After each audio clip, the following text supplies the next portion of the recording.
Magandang umaga muli sa inyo mga bata. Kamusta kayo?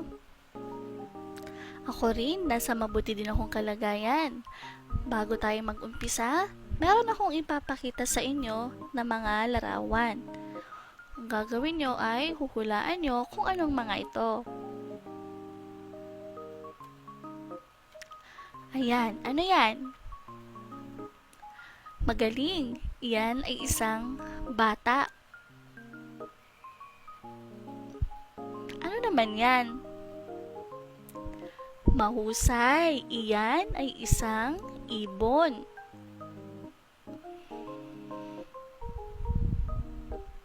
Ano naman yan? Tama, iyan ay isang aklat. Mga aklat. Ano yan?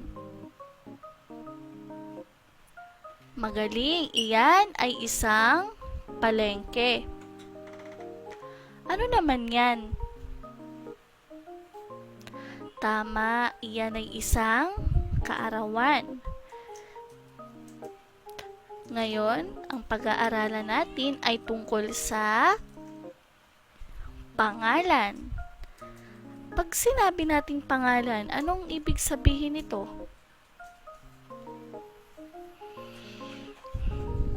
Tama, ang pangalan ay ito ay tawag sa mga salitang tumutukoy sa tao, bagay, hayop, lugar, at pangyayari.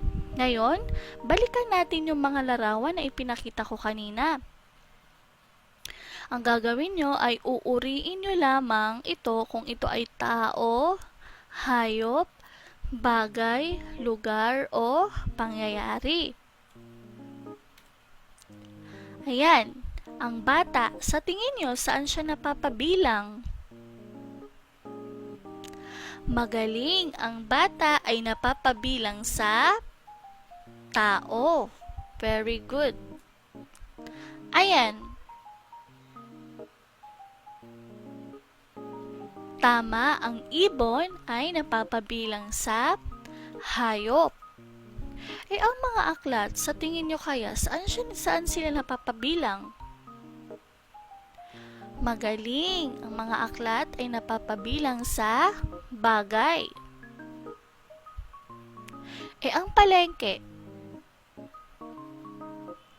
Tama, napapabilang sila sa lugar.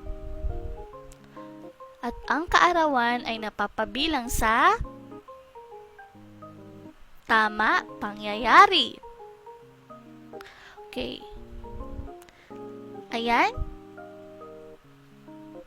Magaling, iyan ay isang tao. Ayan. Ano yan? Tama, iyan ay isang pusa. So, ang pusa ay napapabilang sa tama, hayop. Ayan, ang bagong taon. Sa tingin nyo kaya saan sila napapabilang? Saan ito napapabilang? Magaling! Ang bagong taon ay napapabilang sa pangyayari. Ang kampana, sa palagay nyo?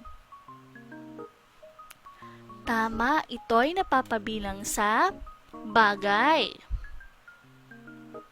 Ang paaralan kaya, sa palagay nyo, saan sila napapabilang?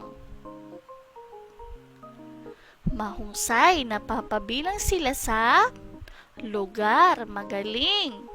Ngayon naman mga bata, kayo naman ang magbibigay ng halimbawa at ako ang magbibigay ng pangalan kung ano ang ibibigay nyong halimbawa. Umpisahan na natin. Pangalan ng hayop. Tama, isang halimbawa ng pangalan ng hayop ay ang butiki. Very good. Ang pangalan ng tao? Tama, guro. Magaling. Pangalan ng bagay, maaari ka rin bang makapagbigay? Magaling, mesa. Pangalan ng lugar. Tama, SM San Mateo. Magaling. Ang pangalan ng pangyayari, maaari pa ba kayong makapagbigay? Tama, Pasko. Ngayon mga bata, ang gagawin nyo ay sasagutan nyo ang pahina 4 at 5 ng iyong module at ipapasa nyo ito sa September 25, 2020. Yan lamang mga bata, hanggang sa susunod muli nating pagkikita. Paalam!